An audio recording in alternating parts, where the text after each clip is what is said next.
تقلید پر وارد ہونے والے شبہات کے اعتراضات، اس پر کچھ لوگ سوالات کرتے ہیں، میں سوالات آپ کے سامنے لاتا ہوں۔ ایک سوال وہ یہ کرتے ہیں، الیوم اکملت لکم دینکم، دین مکمل ہو گیا، قرآن میں آ گیا، اب تقلید کہاں سے آئی؟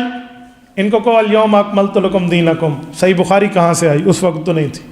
صحیح مسلم کہاں سے آئی؟ ابن ماجہ کہاں سے آئی؟ ترمذی کہاں سے آئی؟ نسائی کہاں سے آئی؟ ابو داود کہاں سے آئی؟ سنن ابن خزیمہ کہاں سے آئی؟ مسند ابی عوانہ کہاں سے آئی؟ مستدرک کہاں سے آئی؟ باقی کتب حدیث کہاں سے؟ یار الیوم اکملت لکم میں دین کے اصول مکمل ہوئے تھے، بعد میں سب کچھ سمجھایا گیا، تو میں نے کہا فقہ بھی بعد میں سمجھائی گئی، جیب میں رکھا، ہمیں نے سنا الیوم اکملت لکم، اور الیوم اکملت لکم کے بعد ایک چیز بھی نازل نہیں ہوئی۔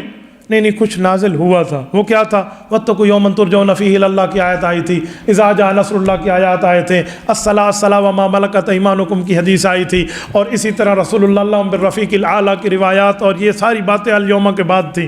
تو میں نے کہا یہ سب کچھ دین کا ہو، بعد میں ہو، الیوم کے وہ خلاف نہیں ہے۔ تقلید کے مسائل پہ فقہا اصول اور فروع لکھ کر دے دیں، یہ الیوم کے خلاف کیوں ہے؟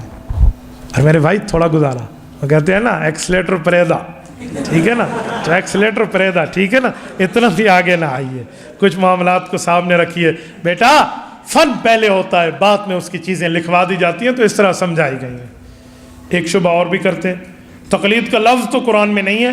میں نے کہا توحید کا لفظ قرآن میں ہے نہیں، تو پھر توحید چھوڑ دو۔ کہتے نہیں کل هو اللہ احد میں توحید کا مطلب ثابت ہے۔ میں نے کہا واتبع سبیل من اناب الی میں تقلید کا مطلب بھی ثابت ہے، اس پر کیا اعتراض ہے؟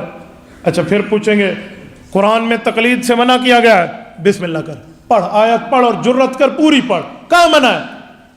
الفینا علیہ آباءنا، اللہ فرماتے ہیں ہم نے بڑوں کی بات مانی تھی، لوگ رو رہے تھے۔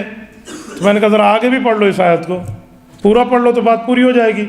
یہ سورۃ بقرہ آیت نمبر 170 ہے، آگے لکھا ہوا ہے اولو کان آباؤہم لا یعقلون شیئا ولا یہتدون، وہ ان بندوں کی بات انہوں نے مانی تھی جو بے وقوف بدھو تھے، جاہل تھے، الچٹو من الڈگر تھے، چبل بٹا چبل تھے، اسی لیے ان کی بات مانی تو رو رہے تھے۔ اور ہم ان فقہا کی بات مان رہے ہیں جو معلم کائنات کے شاگرد صحابہ کا شاگرد ہے۔ یہ اعتراض ہم پہ ہوگا؟ آیت سچی ہے، تیرا استدلال کھوٹا سکہ ہے، کھوٹا سکہ پاکستان میں نہیں چلتا تو دین میں کہاں چلے گا؟ ٹھیک ہے، اس لیے آپ نے کوئی بات کرنی ہے تو دلیل میں لے کر آئیے۔ وہ فضول بندوں کے تقلید مذموم کو اٹھا کے تقلید محمود پہ لگاتے ہو، یوں نہیں ہو سکتا۔